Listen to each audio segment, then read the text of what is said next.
জাতীয় সংসদ নির্বাচন আগামী ফেব্রুয়ারিতে হওয়ার কথা ছিল, কিন্তু এটা তো পিছানো হওয়ার পরিকল্পনা রয়েছে। দেখুন প্রিয় দর্শক, বিশ্লেষণ শুনলেই বুঝতে পারবেন।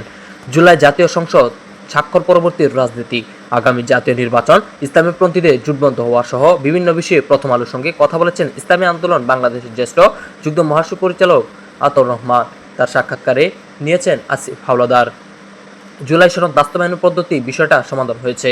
জাতীয় ঐক্যমত কমিশন রাজনৈতিক দলগুলো একমত হয়েছে যে সনদ বাস্তবায়নের আগে একটা আদেশ হবে, এরপর সনদের উপর একটা গণভোট হবে। ফলে এই ব্যাপারে একটা সিদ্ধান্ত তো হয়েছে। এনসিপির সঙ্গে একমত। গণভোটটা কখন হবে তা নিয়ে কিছুটা মতপার্থক্য রয়েছে। বিএনপি সহ কিছু দল জাতীয় নির্বাচনে গণভোট চায়, আর এনসিপি, জামাত ইসলামী আন্দোলন সহ বিভিন্ন দল গণভোট আগে কথা বলেছেন। তবে পরবর্তী সময়ে আমরা এটা কমিশনারের মধ্যে ছেড়ে দিয়েছি। কমিশনই এই ব্যাপারে সিদ্ধান্ত নেবে। ফলে এটা নিয়ে একটা বড় সংকট হবে, সেটা আমরা মনে করছি না। নাহিদ ইসলাম এমন কথা কেন বললেন, সেটার ব্যাখ্যা হওয়া উচিত। আশা করি তিনি এটার ব্যাখ্যা দেবেন। জামাতে ইতিমধ্যে তার বক্তব্যের প্রতিবাদ জানিয়েছে। আমরা যদি বলি শাপলা প্রতীক নিয়ে এনসিপির বাড়াবাড়ি হলো, তাহলে নির্বাচনে না যাওয়া একটা বাহানা।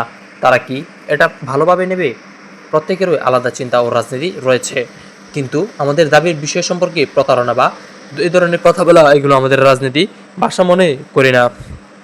একটা রাজনৈতিক দলের সর্বোচ্চ নেতার ভাষা রাজনৈতিক সংস্কৃতি মধ্যে পড়া দরকার। তিনি যদি এমন ভাষা প্রয়োগ করেন যেটা আসলে তার ব্যক্তিত্বের সঙ্গে মানায় না, তাহলে আমাদের জন্য হতাশার কারণ হবে।